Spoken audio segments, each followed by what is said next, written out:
We've all heard that storytelling is powerful, but let's be real. How many times have you told yourself, but I'm just not a storyteller?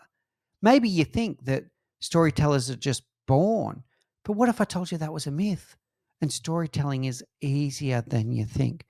I'm joined today by Andrea Sampson, a TED trained speaking coach, and she's going to give us a simpler and more powerful framework for how we create our stories and become a powerful storyteller that inspires and connects.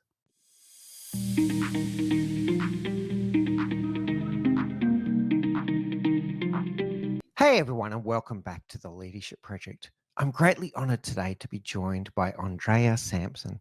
Andrea is the CEO and founder of an organization called Talk Boutique, who help organizations with their communication skills to unlock the power of storytelling as a catalyst for growth and change. And that's what we're going to talk about today.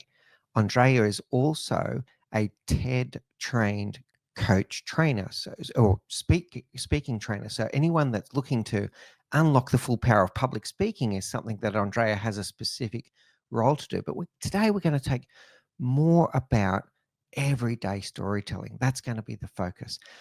What does it mean to have storytelling in your business, and what is the power that that can unlock as a catalyst for change and growth? So, Andrea, without any further ado, I'd love it if you would say hello to the audience and give us a little flavor of your background, your personal background, and what inspired you to do the work that you do today.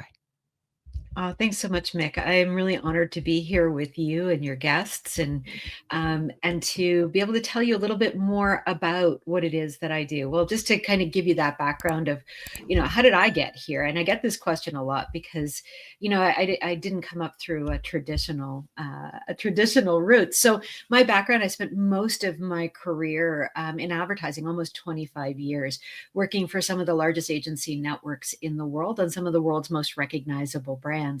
I was a strategist and a planner, and it was something I loved to do. It was strategy work, and I was always thinking deeply about consumers and why they make the buying decisions that they make.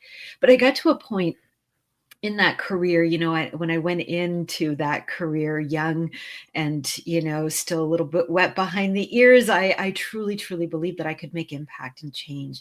And, 25 years in, I started to really recognize that ultimately advertising, while important, is truly a selling medium. And it's difficult to create any real impact through that medium.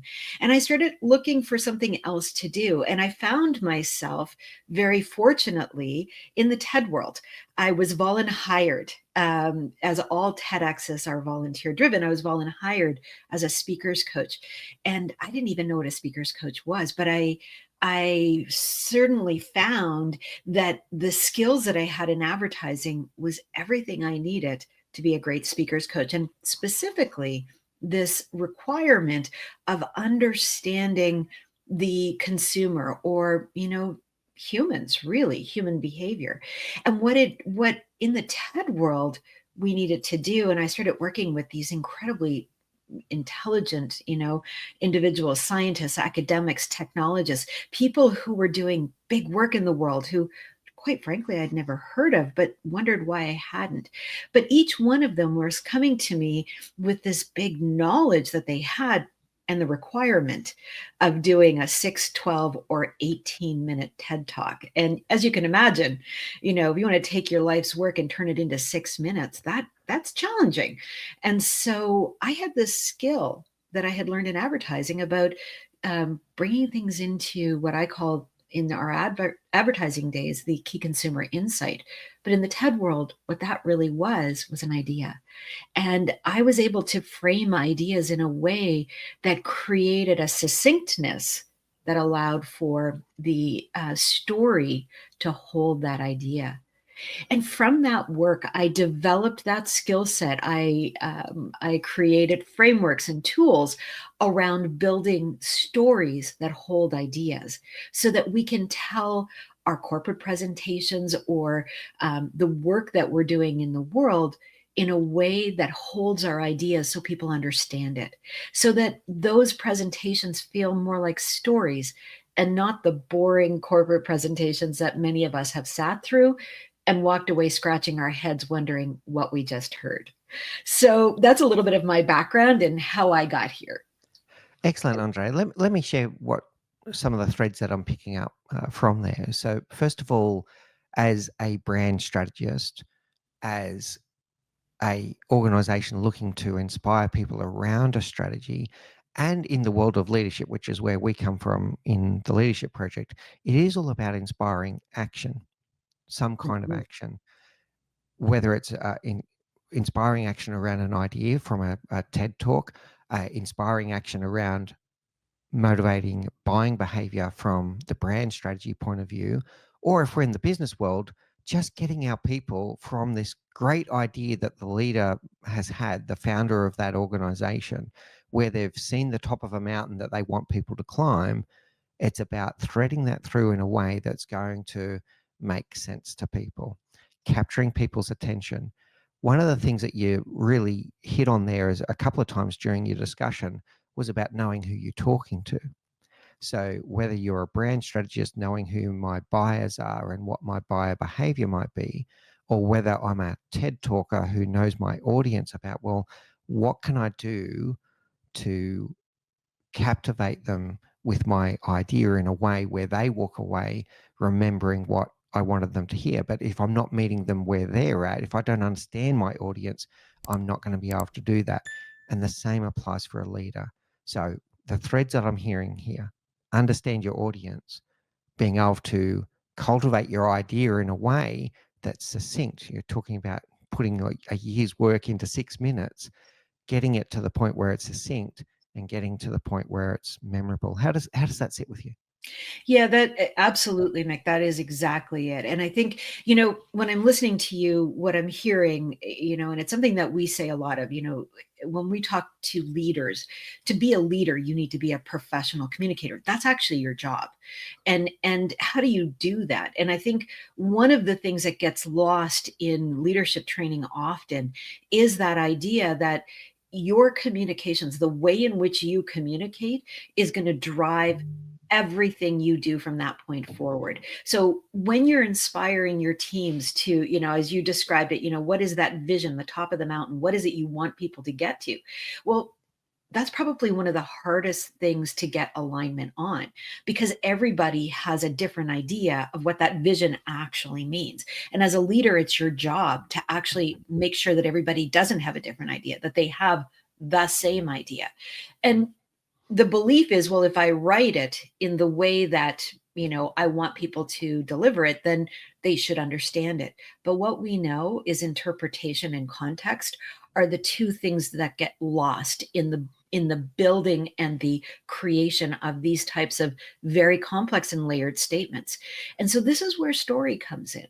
And this is where, as a leader, when you understand how to use story effectively, what you're doing is you're taking these deep and complex and layered statements, these vision statements, these mission statements, or these outcome statements that you want your team to be able to achieve.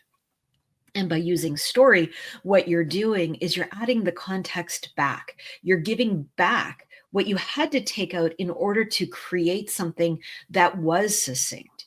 And so, story allows you to hold the idea inside an understandable carrier so that people are motivated, inspired, and are aligned on what it is you want to do. Yeah, really good, Andre. Once again, some things that I'm picking up there is the world is full of situations where two people have had a conversation, they've walked away with a different understanding of what was just said. So it's about using story to bring that narrative back to a point where people are walking away with hopefully a more common understanding of what was trying to be communicated. They might still have their own individual perspective of that story, but we're bringing it back to a more common basis so that people aren't walking away from a conversation with 17 different things that were discussed, and one person takes away two things, another person takes away a different three things, and they think they had a common understanding, only to come back later to find out that it wasn't. A story I sometimes talk about, Andrea, on the show, is the Treaty of Waitangi, which was documented in New Zealand between white settlers and the traditional Maori people of New Zealand. And it was signed in, I'm going to say, 1856 or something like this. And you know what? Every year since, people have been arguing about what it meant.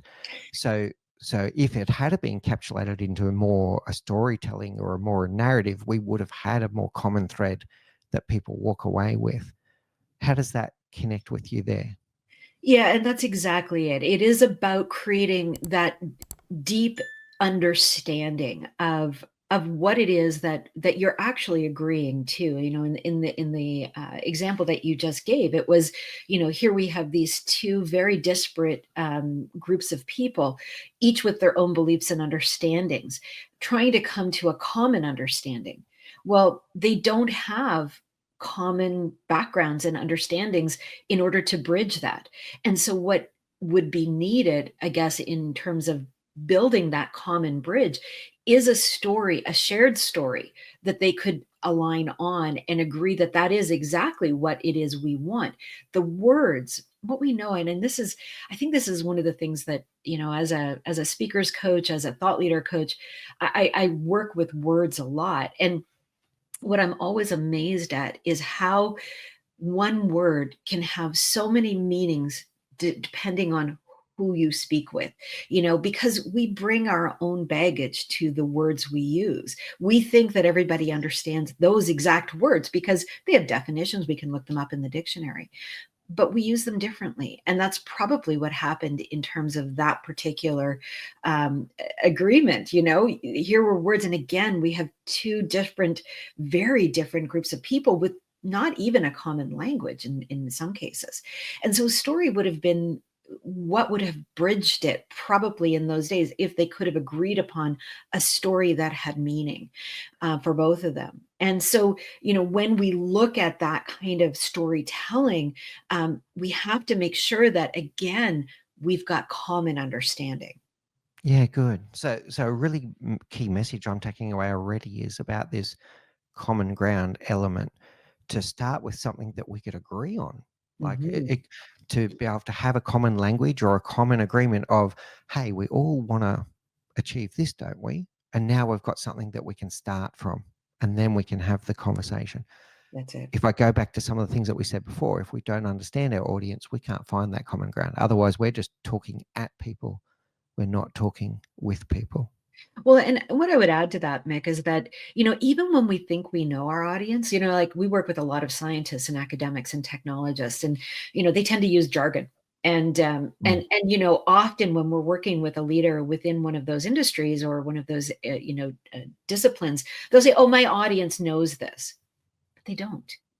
And the thing is, like, even if they do know it, what you don't know is how they see that thing. So it could mm, be, as an example, the world of acronyms, right? There may be 50 different acronyms within your industry, and people just start throwing them out. And what you're doing is two things when you do that. One is you're assuming that they actually know it, which never assume. But the second thing is, even if they do know it, it takes their mind a second to go, oh, wait a minute, what was that? I got to think about that. As soon as you've done that, they've missed everything else you've just said. And mm, so you assume that they know this. Meanwhile, even if they do, your whole message has now gotten lost in the need for that person to catch up with where you are. And so you create distortion.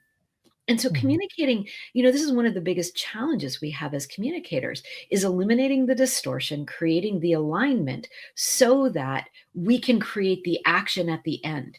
So what we always have to do is first, and I think this is one of the things that is so underrated in communicating, is what is it you want as an outcome? Why are you communicating today? Why are you giving this talk? Why are you standing in front of this audience? Why are you having this meeting? What is the intended outcome? When we know the outcome, we can then choose the language and the stories that we use to convey that, to get us to that outcome. And we can check in with the audience to go, is this understandable? Because here's mm. where I'm trying to get you. but are you there? And again, from a leadership standpoint, this is so underrated. We think others know, and we think we know our outcomes, but if we don't state them, we don't spend the time on planning it, we end up meandering, and that creates distortion. Yeah, there's some really powerful takeaways there, Andre, and I'd like to pause for a moment and reflect on some of the things that you just said. Do we want the audience thinking about the thing that we just said, or do we want them listening to what we're saying now? And I've never thought about this from the jargon point of view. I've always thought of it from the power of the pause. And when you look at really effective public speakers, we'll talk about that for a moment, but I think this can apply in your one-on-ones as well. They do put effective pauses in because it Oh, yeah. allows the person the time to process what was just said before they focus on what you're saying now. And if we're throwing too much technical jargon, the person is still thinking about the thing that you said a minute ago, 2 minutes ago. They're not actually listening to you right now. And then you're going to get frustrated later going, I told you all this. Why are you not picking up all of this? So human beings are terrible multitaskers.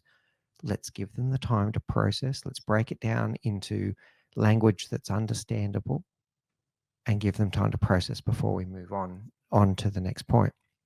The other thing that jumped into my mind when you were saying that, Andrea, is also that usually the person that's doing the speaking has been thinking about this idea for 6 months, 6 years, their entire lifetime. The person that you're talking to is hearing it for the first time. So if you don't give them the time to process, you're also going to lose them. So this is a key takeaway for me at the moment. Then when we get back to what you were just saying before, I think there was another very powerful part there. Before we start, what is my purpose of this communication? What am I trying to achieve? What do I want them to do, think, feel differently after this conversation? How am I going to deliver that message with a powerful story? How am I going to check in at the end that it landed and that they are walking away with what I thought I wanted them to walk away with? So this validation check at the end is also something that I think that we miss a lot. How does that sit with you? Yeah, you've just said so much. I mean, Mick, you clearly are a great public speaker with some of the knowledge you just shared. And because I want to go back to a couple of things. The power of the pause. Whoa, like that is we actually call it the speaker's secret weapon. Really, right? The pause is that opportunity for us to really bring the audience in a way that the audience is not expecting, because what the pause does is it immediately forces us to look up and go, well, what happened, or what do I need to pay attention to, or is there something here that I need to really remember? So the pause is so powerful in that regard. And with that, and looking at not just the pause but our voice, right? And I think our voice is one of those things that we, as especially as leaders, we underestimate. We've got a whole vocal range. Like, if you're a singer, you think about your voice. If you're a leader, you probably don't. It's like, hey, this is my voice. This is all I got, right? Actually, no. I mean, I just put a bunch of inflection in my voice just right there. And why did I do that? I did that so that it allowed me to go into a little bit of a funnier stance. It allowed me to make a point. I slowed down, I sped up. I used techniques all through there. And as leaders, when we are conveying a message, we want to use our voice to give indicators to the audience of what to pay attention to. And when I use the term audience, that audience could be an audience of one or an audience of 10,000, because the audience is anyone who's listening to you. And so as a speaker, as a leader, it's my job to use every tool in my toolbox to make sure that those who are listening to me are getting the message. So the next thing you said was talking about that message that maybe I've been thinking about for my entire career, maybe that they don't have access to. They're hearing it for the first time. And here's the thing, having worked with literally thousands of leaders over my career, here, the thing that it never ceases to amaze me is that when I ask the question of what is it you want to convey, the answer, I would say 99.9% of the time, is usually a 15 to 20-minute discussion. And the job of a leader is to have that answer in one sentence. And that's a lot, asking a lot, right? Because you go, well, wait a minute, this is a really complex thing that we're trying to get across. Yes. And you might only have 5 minutes to do it. So if it took 20 minutes for you to explain to me just what you want to say, how are you going to do that to an audience in 5 minutes? We need to be clear and succinct. The word choice needs to be very clear. So the know what you want to say first is really important. And it's understanding your own idea, your own concept. What is it that you're trying to get across? And know it so well that you can do that in one sentence. Now it's a dense and layered sentence. Let's be clear. It will require unpacking. But if you can say it in one sentence where people kind of go, oh, I've never thought of it that way. Tell me more. You've done your job, right? That's the Mm. key. So, using the tools in our toolbox from the standpoint of our voice, our body language, because that's another thing.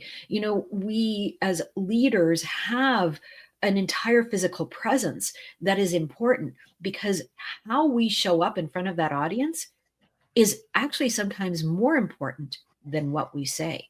Because if we're showing up and not using our physical presence and our voice, our audience starts to lose trust in us. They don't feel physiologically taken care of so that they can help or hear the message that we're putting out there. And then what is that message? And these are sort of the core components of public speaking or of message delivery, but it's what gets ignored because we're so busy moving on to the next, the next, the next. Mm. Three powerful threads that I'm picking up here, Andrea. The first one, I'm going to use the word congruence. The second, less is more. And the third, sparking curiosity. So when I listen to you, let's talk about the congruence for a moment. And I think this is one that we forget a lot. We go into autopilot. We might remember this when we go onto a stage for public speaking, but we forget about it in our daily life, whether it's our one-on-ones with our team members, our team meetings, we forget about this, the inflections of the voice. And I see this a lot, people communicating with an upward inflection at Yeah, the end of their sentence, which is going to make people question the message because an upward inflection is usually a question. a It's not question. usually a statement, right? That's right. So what am I using the power of my voice to be congruent with the message that I'm trying to get across? My body language. If I'm talking about growth, am I using upward type? Am I standing in a way that looks confident? Mm-hmm. That has gravitas. So congruence, our body, our hand gestures, our voice, is it congruent with the message that we're trying to get across? Less is more. If with all of the stories that we were talking about before, where people walk away with a different understanding of what was just said, the biggest weapon that we've got against that is less is more. To be able to take 16 ideas and bring it down into one rememberable sentence. And I think about a famous quote from Mark Twain that says, I wanted to write you a short letter, but I didn't have time. So here's this long one.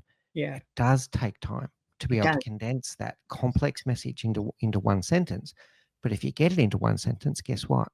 People don't have to remember anymore. They don't have to remember 16 things. They're going to remember one thing. And now you're on your way towards a conversation where they are walking away with the thing that you wanted them to walk away with. Mm-hmm. And then the one that really got my interest was spark curiosity. That if you, at the end of that message that you've delivered, if they say to you, tell me more, you've captivated them. Mm-hmm. So it may not be that they walk away with the final message, but you've given them enough in that message that you've got a conversation going. How does that sit with you? Yeah, that's exactly right. And I mean, so congruence, couldn't agree more. I mean, this is look, as as leaders, it is the thing that I think we forget about the most is we have to be fully congruent. And it's easier than what people make it out to be because, we can make it really hard and go, well, oh my goodness, I need to know what every body language, gesture means. Sure, I could teach you those things, but really your body already knows. So just trust your body. And same with your voice. Like when we tell stories to kids, we naturally go into storyteller mode, right? And so, suddenly we're acting out all the players and our body is following it. Well, just do that in your day job. Tell stories and allow your voice to create the inflection that's needed. But also, if you've got something that you want people to remember, think about the way in which you are delivering it. Now, I just did that. I just created a pause at the beginning and a pause at the end of that statement. I did that because I wanted that statement to be something that you paid attention to. And that's a great way of doing it, using the power of pause as the way to almost punctuate a statement. So congruence is something that is naturally within us when we allow it to come out. Succinctness is harder. And you're right, it takes time, but you get better at it. And here's the thing, somebody comes to me with 16 ideas and we need to narrow it down to one. And what I do, and what's important for most people to take away, is that you actually don't have 16 ideas. What you have are 16 components of one idea. And so when you let go of the 16 and find the one, the 16 live inside of it. So you don't lose anything. It's that what we've done is we've created the highest order of it. So that is what in your final piece is what sparks the curiosity, because the audience wants to know the 16, but they can't remember the 16. Yeah. They can only remember the one. So when we deliver the one, it sparks them going, but what about this? And what about that? And now you get to deliver all 16 of those things, but contextualized by the one idea, which is the most important thing. Because when we deliver, when I'm working with anyone on any communication, that's the very first thing that I do is I create what we call a statement of purpose or a core idea, and we're narrowing it all the way down into that. And then once we have that core idea, then what we do is we break it into its component parts and we find the key messages. And then once we've got the key messages, we build story on top of that to hold the core idea that leads to those key messages. And so what that's doing is it's allowing almost a signposting for the audience, right? So when I'm delivering a story, I'm telling you a great story, and at the end of that story or somewhere in a tension point of that story, what I'm doing is I'm transitioning into my core idea. And that core idea is now aligned to that story, often in a way that you weren't expecting. But when you hear it, it suddenly is like, oh, I never thought of it that way. That allows you to almost create a metaphor with the story. And then I take that idea and I break it down into a couple of parts, and I've signposted for you where I'm going now. And now the audience is like, oh, I never really thought of it that way. And now I go into the first piece of it, and now you're hearing how I came to that, or why I know that, or what it is that I believe that helps you to then see it in that new way that I want you to see it. So by doing that work of creating that core idea or that statement of purpose for whatever communication you're doing some heavy lifting, not just for you, but for your audience. And what it does for you as the speaker or the leader is it gives you a language to keep everything within for all your communications. Because what we're really doing is looking at you as a leader and saying, what do you stand for? What is it you want your audience to take away, regardless of who they are or what they're doing? Because you have something that you believe, it's your area of expertise. You've got something about that area of expertise that is unique to you, and you've got a purpose as to why you do it. And those three things together are what create that core idea. I like this concept that you're using called signposting, Andrea. So one of the things that will happen in the audience, whether it's small audience or big audience, they're going to start with the question, who is this person and why are they here today? And if we don't give them the signposts, they're busy thinking about that, not thinking about our idea. So I Exactly. really like the signposts. So here's my signposts. Now I've got your attention. Now I'm going to build you to why that signpost is, or what it is that I'm trying to tell you. I really like this as well. All right, Andre, we've got some really interesting takeaways already here. So having a clear purpose about the message that we're trying to deliver, using our techniques, our congruence, using pauses, having the clarity of what it is that we want people to walk away with.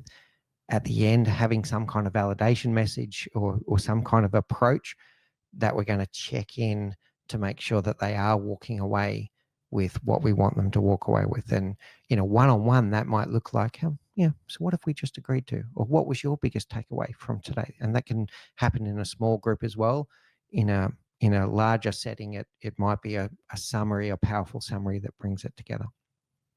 One of the threads that we haven't fully unpacked yet, Andrea, and it can be a challenge for people, is people that think that they aren't storytellers. That, well, how do I even start? I'm not a natural storyteller. That's the story that they tell Yeah, themselves in their head, by the way. absolutely. It's a Yeah. limiting belief, but a lot of people don't believe that they are a storyteller. How does someone start if they don't consider themselves a natural storyteller? Yeah, and I would say again, given the people we work with, that's pretty much the come from place for everybody that I work with. Okay. Very few people will come in going, "I'm a great storyteller." Most of them say, "I can't tell a story to save my life."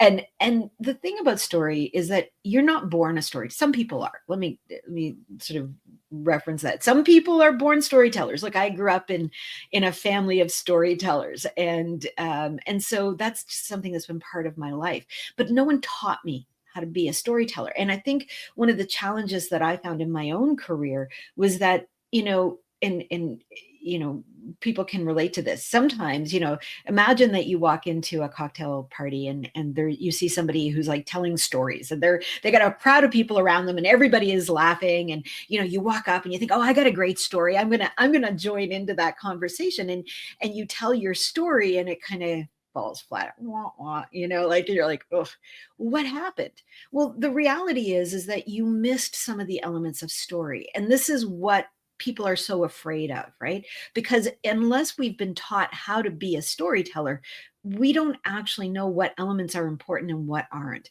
Now, there are many, many, many different frameworks out there for storytelling, but I find that because we're working in a corporate or a more professional setting, many of them are just too complex. I mean, the hero's journey is fantastic, but it's 16 components to telling a story. None of us are going to remember that. And quite frankly, we don't have the time for it. So, what I use, and this is not proprietary to me, although I've made it somewhat proprietary just with the way I apply it. There's a little framework out there called the story spine. And it's a really simple way to tell a story. It's 5 steps. And what I love about it is that well, first of all, it's memorable. Like I can do 5 steps. That's pretty easy, right? So the 5 steps are: you start with the environment. Where's the story taking place? Right. So, and environments are really important because when we are telling a story, we want to bring the listener in. So we don't want to be outside of that story. We want to be first person, telling that story as if we're there. When we bring the audience into that story, and we describe the environment. So, maybe I'm telling you about, it's a cold and snowy day. I'm in Canada. So right now it's been snowing all day. And, it's a cold and snowy day. And it's one of those days where you walk outside and the hairs inside your nose freeze and you can smell the snow in the air. Now, if you've ever been to Canada or any place that's cold, you'll know exactly what I mean. And even if you haven't, you can imagine it. You're probably like, "Oh my God, the hairs in your nose Oh, freeze, really?" So what I've done is I've brought you into an environment. You're there with me. You're hearing. So we want to use in environment. We want to use language that evokes brain activity.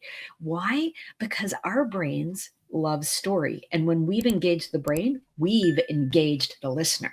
So using sensory language immediately brings your brain online, right? So sight, smell, touch, taste, sound. What can we give them that brings them into our story? So the environment, that's number one. Number two, Who's in the story? The characters. Who are they? Characters have names. They have little backstories. Now, we're not going to tell a whole lot. We might be saying, I'm here with my friend Mick.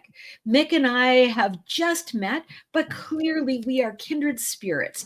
We both love words and we both love leadership, and we are learning from each other. So now we know a little bit about the two characters in this story.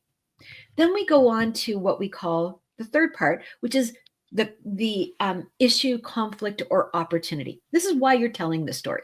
And this is, if I go back to that cocktail reception, why most people go wrong, because they miss the first two steps and they jump right into the other thing that's happened. The other day, this thing happened to me. Don't do that, right? You've given away the whole story by doing that, right? Build up to it. What's the environment? Who's in the story? Now, give me a little glimpse of it. Don't tell me the whole thing. The other day, Mick and I were discussing the podcast and what we were going to do. And we found that, my technology wasn't working with his technology. Now that could be, the conflict. And it's enough of a conflict where we go, oh, that's a problem, right? There's a conflict within the story. But here's the key. The fourth point is where you as a storyteller really shine. And that fourth point is what we call the raising of the stakes, or the tension point in the story. And this is what every good storyteller knows how to do. So the other day, this thing might have happened, but then there was an and then moment. What happened that we have to solve? That and then moment is where you get your audience leaning in. So the environment engages the brain. We get them imagining what's going on. The characters help us to relate to who's in that story. The issue, the conflict, or the opportunity gives us a glimpse of what's going on, what's happening. But that and then moment gives us a real tension of, oh my goodness, what's going to happen? When you get the audience to that point, you now have the ability to deliver more than just that tension point. Because what you've done is you've got your audience to an emotional reaction, and that's what you want. And in that emotional reaction, this is the moment where if you are using story as a way to deliver your idea, you deliver your idea right then and there. Because what you've done, as I said, you've got them emotionally connected. They are emotionally engaged, and you now are delivering something that is maybe outside of what that story was about, but related enough where they're like, oh, I see what you just did there. Now, suddenly, it's a metaphor. And if you're using story as a way to, deliver an entire presentation or a communication, hold back on the ending of that story. What you can now do, because now you've given yourself enough sort of material that you can keep that story going, because you could go back to my friend Mick and what do I know about Mick, and use some of the idea within that. And I can keep going using my signposting because I've just delivered my idea until I'm ready to close it. Then I go back to that tension point that I left the audience on. So when I'm ready to close the entire talk, then I go back and I go, oh, I forgot to tell you what actually happened. And now I deliver the ending. What's the outcome? That's the fifth point. So we've got the environment, the characters, the issue, conflict, or opportunity, the raising of the stakes, the tension point, and then we go to the conclusion. And so within those 5 pieces, you could tell a story to your kids, you could tell a story at a cocktail party, or you could use a story as the opening of a presentation, hold your idea, build that story through the entire presentation, and close it so that they now understand your thinking, your idea in a way that they couldn't have without that story. And in doing that, of course, you're closing with a call to action. What do you want your audience to think or do differently as a result of what you've just told them? That was amazing, Andrea. I want to share with you that as I was sitting there listening to you, I was fully immersing myself in what you were saying and being very present. But what I was noticing is my body shift as you were doing the different things. Yeah. So as you were describing the environment with the freezing cold morning and the nose on your hairs, I physically felt it. Even Uh-huh. though we're Isn't using that words, crazy? yeah, we're using words, but I physically felt something. Yeah. Yep. When you spoke about character, I got, yeah, I'm curious. It piqued my curiosity. Oh, well, these characters sound interesting. When you spoke about, you're using signposts, but the big one was the anticipation for me. You were Yeah. leaving little minor cliffhangers along the way, going, oh yeah, and to me, what I was processing is that my mind didn't want to leave an open loop. Right. I Right. wanted to know the conclusion. Yeah. I wanted to know the conclusion. And if I think about all of my This is favorite Yep, go all of ahead. my if I think about all of my favorite television shows I've ever watched or my favorite movies, television is probably the best one for this one. Every episode finishes with some kind of intriguing moment that gets me to want to watch the next episode. So leaving those little open loops with the signposts, building the story, but you're also building anticipation. And then once I've got that anticipation, I can then deliver. So to break it down, I love the framework. I agree with you on Hero's Journey. It's a bit complex. It works, but it's a bit complex. So describe the environment, describe the characters, describe the issue, the conflict, the tension, or sorry, the opportunity, then build the tension so that there's an open loop. We're going, oh, I need to know. You can't finish the story now, Andrea. I need to know how it finishes. And in there is our message, and then is our conclusion, our ending. So I think you've given us a wonderful framework there. And I do think, coming back to your story about people at the cocktail party and someone's trying to interject and their story lands flat, I think it's because we miss steps 1, 2, and 3, and we go straight to potentially step 4, or maybe even worse, step 5, and go, why aren't you getting this? But you Yeah. didn't captivate me along the way. How does that sit with you? That's exactly it. And Mick, what I'd love, we have this is a framework we use all the time, and I'd love to offer it to your readers. We have a storytelling toolkit. They can download it. I can, give it to you to put in the show notes, and because it's powerful, and we have the story spine, we have the idea framework, so the way in which to structure an idea, and what we call a talk canvas, which is using the first two, the story spine and the idea framework, and putting it into the context of a presentation. And so using them in the entire thing. So happy to make that available, because I think it's so powerful for people to have access to this, to be able to do that work themselves. Yeah, really good. I tell you what, I'm also picking, and these tools sound fantastic for exactly the point I'm about to make. Not only the framework that you've just described, environment, character, issue, conflict, opportunity, tension, and then the conclusion, not only is that a powerful way to deliver the message, it's a powerful way to, if you think that you are not a good storyteller, just use this frame. Just go, okay, well, how do It I works start every time. storytelling? Yeah. I go, well, what was the environment? Oh, I can describe that. Who were the characters? Okay, I can describe that too. What was the issue, conflict, or opportunity? Okay, yeah, I know that.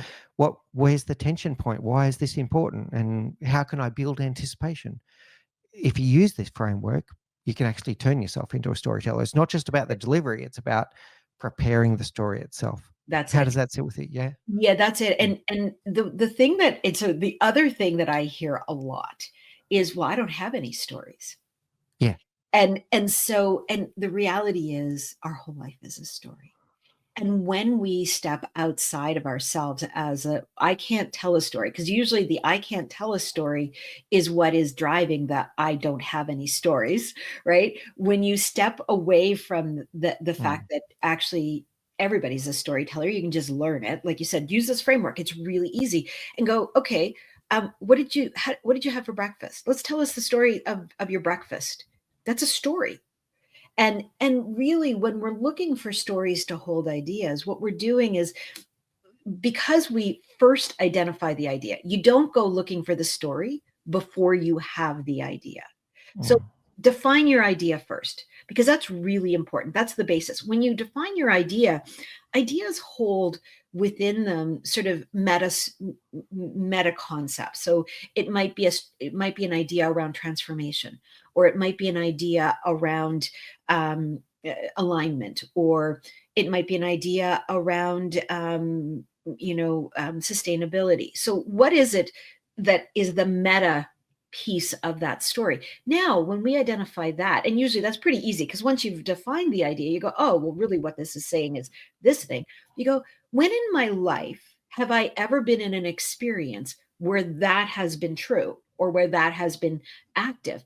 And you go, oh, yeah, there was that time when I was in university and I remember, and suddenly a story pops up for you. And it may not even be your story. It might be, oh, I heard this story once, or there's this very famous story up. It doesn't matter where the story comes from. What matters is that in some way you emotionally connect to that story. And your emotional connection to the story, whether it's yours or a famous story or a story that somebody else told you, will be what the audience really leans into. Yeah, really good. So a couple of things there. Coming back to what we said before, we've got to have a purpose in the first place. What is it that we're trying to achieve?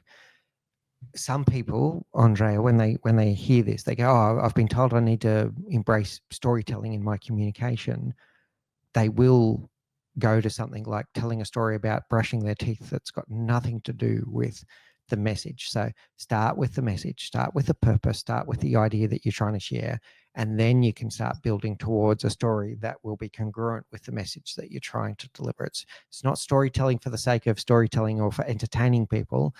The story is the medium by which you're going to get a message across, so you can pick the right story.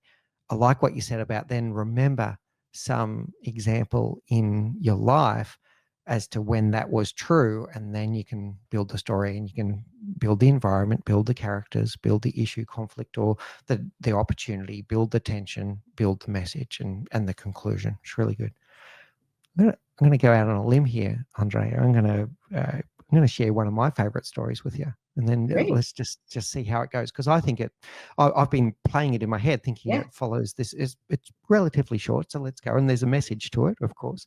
So uh, imagine this, Andrea. This elderly couple have been married for more than 30 years, and every morning they like to wake up to the smell of freshly baked bread in their morning. This is something they've done every day for 30 years. Waking up in the morning to the smell of freshly baked bread. They did it in their oven, then later on in their life they bought one of those fancy bread makers.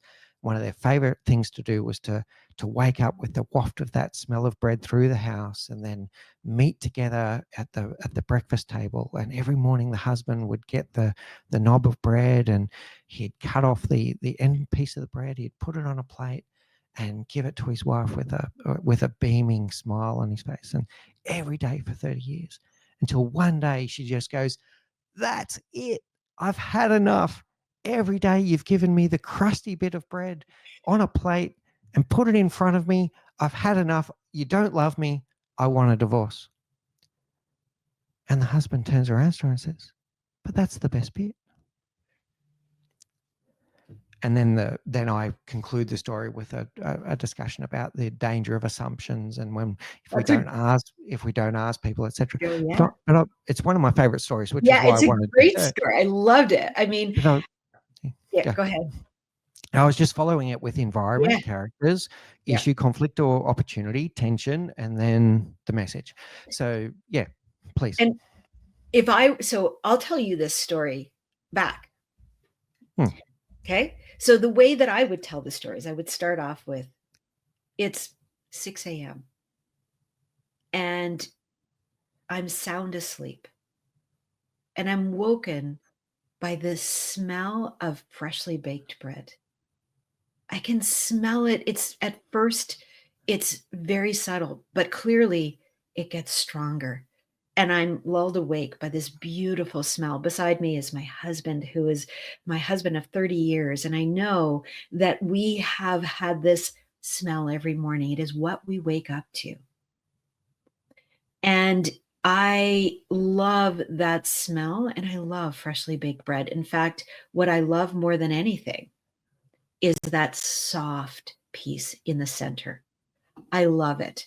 It's warm and it's soft and it's gentle. And I love it when it's slathered with homemade butter that goes on top of that. Now, my husband and I have been married forever, and we don't have a perfect marriage, but I'd like to think that we're pretty happy. And if there's one thing that we argue about, it's that sometimes we don't communicate really well. Uh, he thinks we do. I think we don't, and hence the argument. But he's an engineer, and so for him, everything is about process and discipline. And so, I go along with it. Well, on that particular morning, I get up and I didn't sleep very well, quite frankly. I'm a bit cranky and not really wanting to have a conversation. And I sit down at the breakfast table, and my husband has gotten up as he always does, and with his process driven approach, has already cut the bread, and he hands me the end slice that is dry and no butter on it. And that's it. I had it. I was like, I want a divorce. I'm done. I can't do this anymore. And my husband looks at me shocked. What are you talking about? And I said, every morning, you hand me this dry slice of bread. I've been smelling this beautiful bread every morning. And all I really want is that beautiful center slice. It's so soft and so gentle, and I want the butter on it. And you keep handing me this dry crust of bread. And he looks at me, he says, but that's the best part. I give it to you because I love you. Hence our communication challenges. Yeah, really good, Andre. I love the way that you put it into first person, and then you even and the way that you built even more of the environment was threaded through. By the way, it was really good, and you had those different experiences. Yeah, really good. I wanted to show you the difference because I think it's the challenge for most people of like, well, how do you go into the environment? How do you? And when you put it into the first person, I mean, and obviously this wasn't my story, but in that case, I was just pretending. And we can do that, right? We can put it in the first person by saying, I'm going to tell you an imaginary story like it's my own. We can Yeah, start there. Or it might actually be a story, and we take ourselves right into that. But it helps us, right? So you used imagine, and which is also really powerful. That is a great way, because again, imagine this is you now. And it's even, when we're storytelling, sometimes even doing things like close your eyes and imagine. And so you get the audience into that sort of really beautiful place. So these are really amazing techniques. And so I just wanted to give a different view, though, to show you that you can take a story like that, you can tell it in so many different ways, and yeah, it's all really good. effective. Yeah, fantastic, Andre. Look, I want to bring us to a conclusion here. This has been absolutely powerful. The first message I want the audience to take away is storytelling works, right? If you want to deliver a message, if you want to deliver a message that you want people to remember, people remember stories. That becomes the vehicle by which your story gets carried around in their mind for the rest of their life if it's a memorable story. So storytelling works. Before we even start, though, we need to have a purpose. What is the purpose of the communication that I'm trying to deliver? Then how am I going to deliver the story? And we spoke about some of the techniques that you can use along the way. The power of the pause.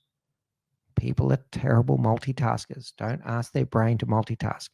Use pauses, allow them to reflect on what you're saying.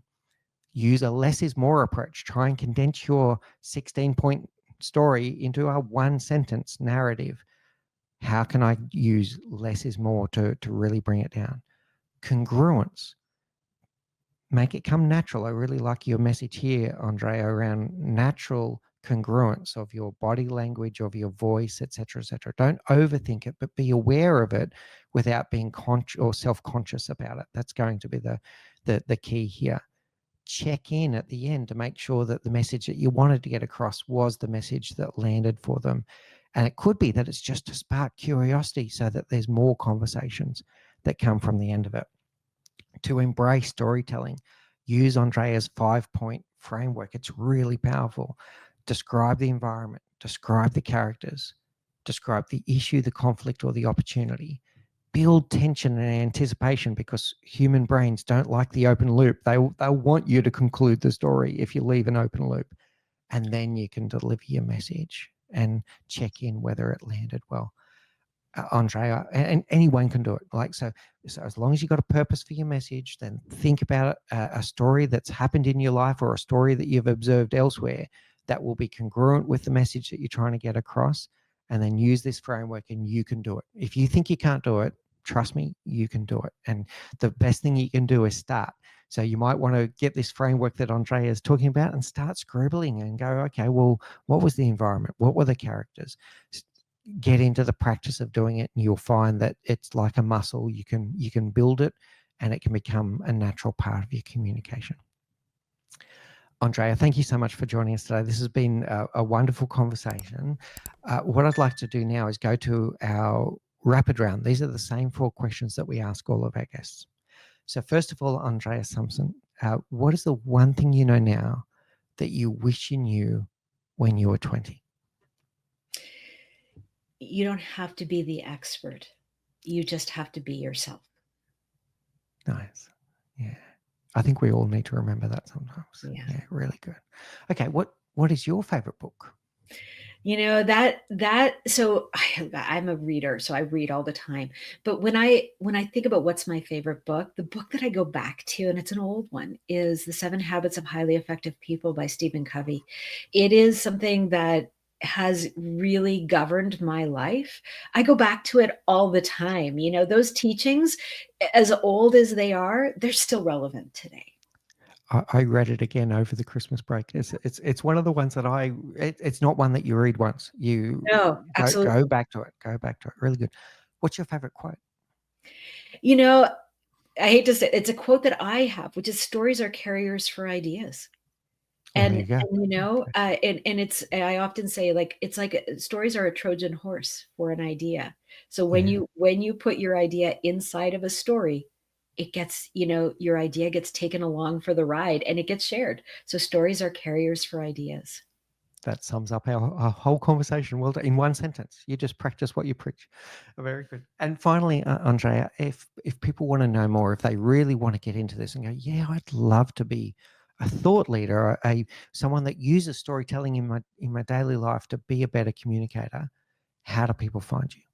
Yeah, follow me on. I'm very active on LinkedIn. I have a YouTube channel under Talk Boutique, which is my company, that I post on every week. I have videos that give a lot of the same information, so you can access it and go a bit deeper there. And follow us on, join our mailing list on talkboutique.com.